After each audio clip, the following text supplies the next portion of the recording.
tere, armsad lapsed! Täna soovin ma teile lugeda ühe loo, Vendade Grimmide muinasjutu.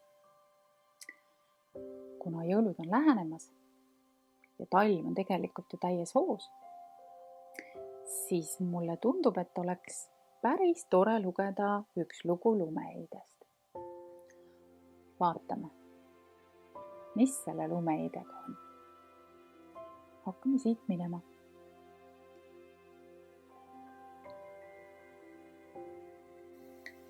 Ühel lesknaisel oli 2 tütart. Üks oli ilus ja virk, teine aga inetu ja laisk. Ema armastas inetut ja laiska tütart rohkem ja sellepärast tuli teisel majas kõik tööd ära teha. Virk tüdruk pidi iga päev suure maantee ääres kaevu juures istuma ja ketrama nii palju, et sõrmed olid vermes. Sõrmed vermes muide tähendab siis seda, et sõrmed said veriseks. Nii tugevalt ketras, et sõrmed said veriseks. Et kui siit pildi pealt nüüd ka vaadata, siis see on see ketramise asi ja see on värten. Nii et pidi iga päev käima maantee ääres kaevu juures istumas ja ketrama nii palju, et sõrmed said veriseks. Tüdrukuke kummardas ühel hetkel üle kaevurakke, et värtnad siis verest puhtaks pesta. Värten aga veeres tal käest ja kukkus kaevu. Tüdruk puhkas nutma, jooksis ema juurde rääkima, et mis oli juhtunud. Ema tõreles ja oli nii halastamatu, et ütles, et lasid värtna kaevu kukkuda, siis tooda sealt ka välja. Tüdruk läks kaevu juurde tagasi ega teadnud, mis peale hakata. Hirmuga hüppas ta kaevu ja kaotas meile märkuse. Kui ta jälle toibus, leidis ta enese ilusalt päikesepaisteliselt aasalt, kus õitses 1000 lilli. Tüdruk läks aasa mööda edasi ja jõudis ühe ahju juurde, mis oli leibu täis.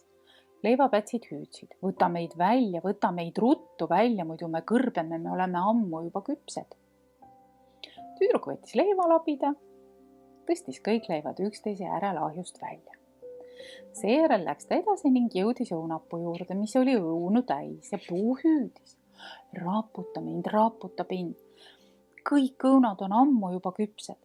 Tüdruk raputas puud, õunu langes kui rahet. Ta raputas seni, kuni kogu puu oli õuntest tühi, ühtegi ubinat ei jäänud puu otsa.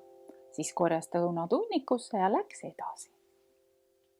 Vot niiviisi ta siis raputas seda puud. Väga palju õun on selle puu küljes, väga palju.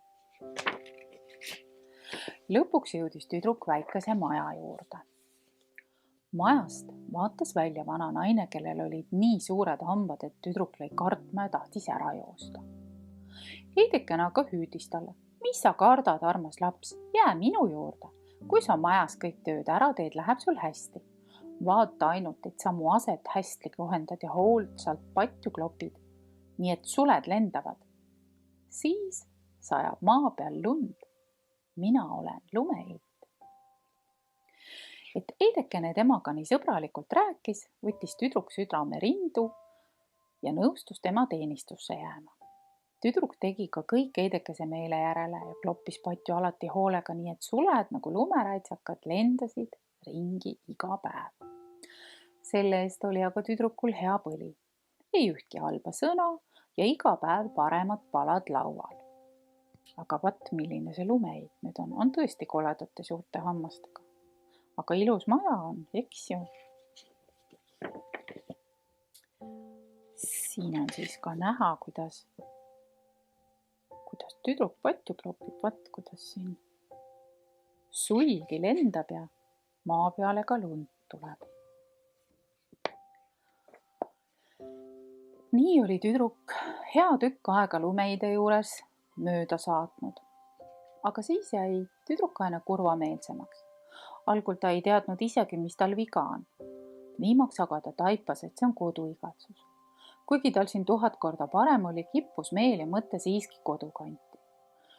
Lõpuks ta siis lumeidele ütleski, et mind vaevab koduigatsus.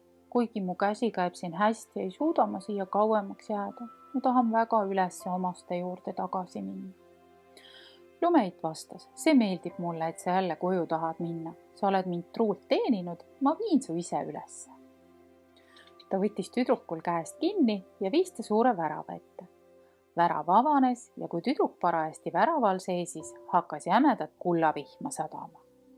Vaat kuidas kullavihma hakkas sadama.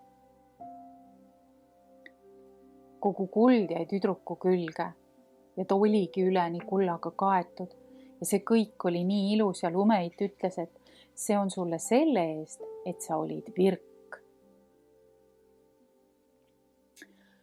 Lumeit andis talle kaevu kukkunud värtna tagasi, siis sulgus värav tüdruku selja taga ja tüdruk oligi maa peal üsna oma kodu lähedal. Kui ta õue jõudis, istus kukk parajasti kaevurakkel ja hüüdis. Kukkeleegu, meie kuldne kullerkupp on jälle kodus. Tüdruk läks tuppa ema juurde. Kuna ta oli kullaga üleni kaetud, võtsid ema ja õde teda väga hästi vastu. Tüdruk jutustaski kõigest, mis temaga oli juhtunud. Kui ema kuulis, kuidas ta oma suure varanduse sai, tahtis ta, et ka inetu ja laistütar saaks sama õnne osaliseks. Laistüdruk pidi samuti kaevu äärde minema, istuma ja ketrama. Et aga värten veriseks saaks, pistis laistüdruk oma käe kibuvitsa põõsasse ja torkas endale ise sõrme. Siis viskas ta värtna kaevu, hüppas ise järele. Ka tema jõudis ilusale aasale ja läks sama rada mööda edasi, mis õdegi. Jõudis ka tema ahju juurde ja leivapütsid hüüdsid. Võta meid välja, muidu me kõrbeme, oleme juba ammu küpsed. Laisk tüdruk aga vastas, mis ma sest saan, kui end ära määrin. Ja ta läks edasi. Peagi jõudis ta õunapuu juurde. Ka see hüüdis, raaputa mind, kõik õunad on juba küpsed. Tüdruk aga vastas, leidsid kah enda arust paraja. Nii võib mõni õun mulle pähe kukkuda. Ja ta läks edasi.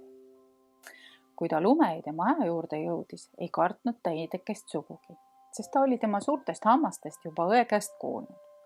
Tüdruk astus kohe Lumeide teenistusse. Esimesel päeval püüdis ta ennast isegi kokku võtta. Oli üsna virk ja tegi kõik nagu kästi, sest ta mõtles ju kulla hunnikule, mis teda ees ootab. Ta lootis seda väga saada. Teisel päeval jäi ta aga laisemaks ja kolmandal veelgi rohkem laisemaks. Hommikuti ei tahtnud ta isegi üles tõusta. Kui Lumeide aset ei teinud ta nii nagu tarvis ega kloppinud patju, nii et suled lendaksid. Aga see oli ju Lumeide nõue.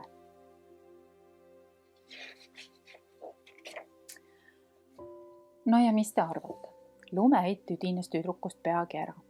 Ütles talle teenistuse lihtsalt üles. Laisk aga oli sellega väga rahul, sest ta arvas, et nüüd tuleb ka temale kullavihm. Lumeit viis ka tema värava juurde.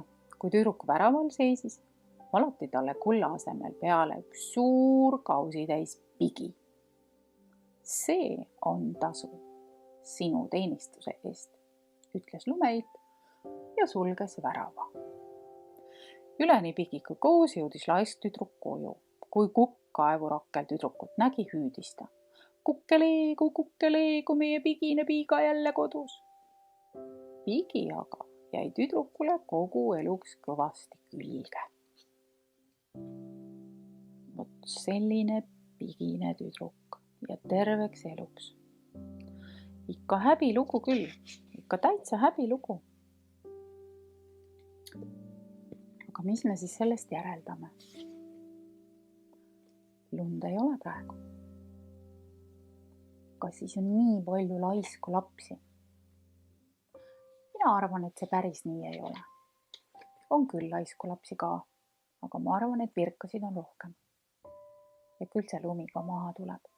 Lumeit võib-olla on ka natukene väsinud ja natukene võib-olla tõbine ja kõike muud võib seal olla. Mis te arvate, mis Lumeidega praegu olla võib? Mis meil ei ole praegu lund? Te võite mulle alati sellest kirjutada. Seda oleks päris põnev lugeda, mis te arvate, miks meil ei ole praegu lund.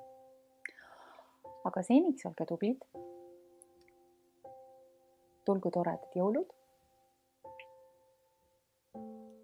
Ja näeme varsti jälle.